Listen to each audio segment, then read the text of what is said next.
meron tayong complaint, halimbawa itong no license plate, no travel. Ano ito? Bakit no license plate, no travel? Hirap na hirap kayong magbigay ng license sa mga nagre-renew. Sabi nyo, no problem sa mga bagong kotse. Lahat kami, old cars.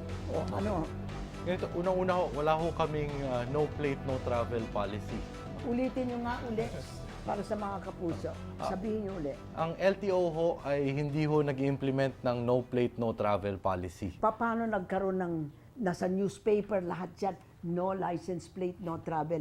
Lahat nagko-complain about no license plate. Paano yun kung wala pala kayong programa? Hindi ko alam ganun? kung bakit naging ang pinapalabas nila ay no plate, no travel. Ano? Ang sa amin lang ay no registration, no travel policy. Ito yung circular, no registration, no travel. Hindi ko alam kung bakit naging no license plate, no travel. Siguro ho dahil dati ho nag-impose ho ang HPG ng no plate, no travel Ano policy. yung HPG? Ang HPG ho ay ang Highway Patrol Group. Ano? Kanila hong polisiya yan. Sumulat ho kami dati sa kanila noong 2011, 2012, nakiusap kami na i-relax nyo naman yung no plate, no travel kasi wala kaming plaka nga ho nung 2012. Ano?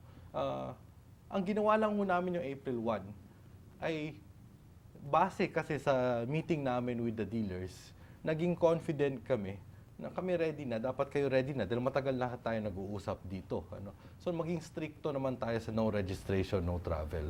Nagpalit na ho kami, naging 7 days na kami or less. Hindi pa ho natin alam kung paano, ano nangyayari sa dealer side. Yeah, but that's the new cars only. That's But what about the people with the old cars? Okay. Hindi ho apektado ang lumang sasakyan ng no registration, no travel policy. Una ho, pag luma na ho kayong sasakyan at meron na ho kayong plaka, rehistrado na ho kayo. So unang-una pa lang, hindi na ho kayo dapat hintuin sa kalye.